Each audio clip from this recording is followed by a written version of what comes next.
ಎಲ್ಲರಿಗೂ ಶುಭೋದಯ. ನನ್ನ ಹೆಸರು ಗೀತಾ. ನಾನು ಟೀಚರ್ ಆಗಿ ಹೈಸ್ಕೂಲ್ ಟೀಚರ್ ಆಗಿ ವರ್ಕ್ ಮಾಡ್ತೇನೆ. ಆದರೆ ನನಗೆ ರಜದಲ್ಲಿ ಎಕ್ಸಾಮ್ ಆದಮೇಲೆ ರಜೆ ಬರುತ್ತೆ ಅಂದಾಗ ನನಗೆ ಸಮಸ್ಯೆ ಜಾಸ್ತಿ ಆಯಿತು. ಕಾಲಿನ ಸರ್ಜರಿ ಮಾಡ್ಕೊಳ್ಳೇಬೇಕನ್ನೋ ಅನಿವಾರ್ಯ ಆಯಿತು. ಆಗ ಡಾಕ್ಟ್ರ್ ವಿಸಿಟ್ ಆಗಿದಾಗ 2 ಮೂಳೆಗಳು ಸೌದು ಹೋಗಿದೆ ಅಂತ ಹೇಳಿದ್ರು. ಆಗ ನನಗೆ ಒಂದು 2 ಒಟ್ಟಿಗೆ ಮಾಡ್ತೀನಿ ಅಂತ ಹೇಳಿದ್ರು. ಆಮೇಲೆ ಎಲ್ಲರೂ ನೋವಿರುತ್ತೆ, ಬೇಡ ಒಂದೇ ಕಾಲು ಮಾಡ್ಕೊಳ್ಳಿ ಅಂತ ಹೇಳಿದ್ಮೇಲೆ ಅದ್ರ ಮೇಲೆ ನಾನು ಒಂದು ಕಾಲು ನಾನು ಮಾಡಿಸ್ಕೊಂಡಿದ್ದೀನಿ. ಕೆಲವರು ಶಕ್ತಿ ಇದ್ದವರು 2 ಕಾಲು ಮಾಡಿಸ್ಕೊತಾರೆ ಒಟ್ಟಿಗೆ. ಆದರೆ ನನಗೆ ಭಯದಿಂದ ಒಂದೇ ಕಾಲನ್ನ ಮಾಡಿಸ್ಕೊಂಡೆ. ಸರ್ಜರಿ ಏನೋ ತುಂಬ ಚೆನ್ನಾಗಿ ಮಾಡಿದ್ರು ಡಾಕ್ಟ್ರು.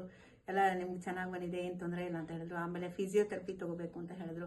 ನಾನು ಮೊದಲು ಇದಕ್ಕೆ ವಿಕಾಸ್ ಬರೋಕ್ಕೆ ಮುಂಚೆ ಫಿಸಿಯೋಥೆರಪಿ ತೊಗೊಂಡೆ. ನಾನು ಸ್ಯಾಟಿಸ್ಫೈಡ್ ಆಯಿತು.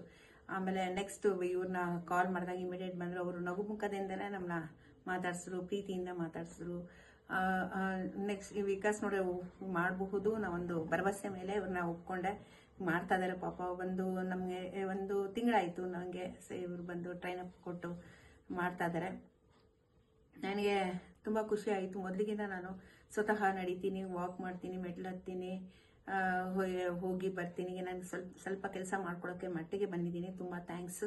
ಮೊದಲು 55 ಡಿಗ್ರಿ ಇದ್ದೆ, ಇವಾಗ ನಾನು ಆಮೇಲೆ 62 ಆಯಿತು. 89ಗೆ ಬಂದೆ, 90ಗೆ ಬಂದಿದ್ದೀನಿ ನಾನು. ಇನ್ನು ಡಾಕ್ಟ್ರ್ ಹೇಳ್ತೇನೆ ಸ್ವಲ್ಪ ಪ್ರಯತ್ನ ಪಟ್ಟರೆ 110ಗೆ ನೀವು ರೀಚ್ ಆಗ್ಬೋದು, ನೀವೇ ಮಾಡ್ಬೋದಲ್ಲ ಅಂತ ಕೇಳಿದ್ರು. ವಿಕಾಸ್ ಇಲ್ಲ ನಾನೇ ಮಾಡ್ತೀನಿ, ನಾನು ಪ್ರಯತ್ನ ಪಟ್ಟೆ ಪಡ್ತೀನಿ, ಮಾಡಿಸ್ತೀನಿ, ನೀವು ಹೋಪ್ಫುಲಿ ಇಟ್ಕೋಬೇಕು, ನೀವು ಬೇಜಾರು ಮಾಡ್ಕೋಬಾರ್ದು ಅಂತ ಹೇಳ್ತಾರೆ. ನಾನು ಒಂದೊಂದ್ಸಲ ಬೇಜಾರಾಗ್ತೀನಿ, ಎಷ್ಟು ದಿನ ಇದಾಯಿತು ನನಗೆ ಇನ್ನೂ ಸರಿ ಹೋಗಿಲ್ಲ ಅಂತ ಅವ್ರ ಮೇಲೆ ರೇಗ್ ಬೀಳ್ತೀನಿ.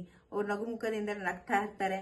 ನಾನು ಬೇಜಾರು ಮಾಡ್ಕೊಂಡ್ರು, ನೀವು ಬೇಜಾರು ಮಾಡ್ಕೊಬೇಡಿ, ನೀವು ರೀಚ್ ಆಗ್ತೀರಾ, ಅದಕ್ಕೆ ಡಿಗ್ರಿ ರೀಚ್ ಆಗ್ತೀರಾ ಅಂತ ಅವ್ರು ನಂಗೆ ಗೈಡ್ ಮಾಡ್ತಾರೆ. ಅವ್ರಿಗೆ ಗೈಡೆನ್ಸ್ಗೆ, ಅವ್ರು ನನಗೆ ಟ್ರೈನ್ ಅಪ್ ಮಾಡಿದ್ದಕ್ಕೆ ಹೃದಯಪೂರ್ವಕವಾಗಿ ಹಾರ್ಟ್ಫುಲಿ ಅವರಿಗೆ ಥ್ಯಾಂಕ್ಸ್ಫುಲ್ ಹೇಳ್ತೇನೆ.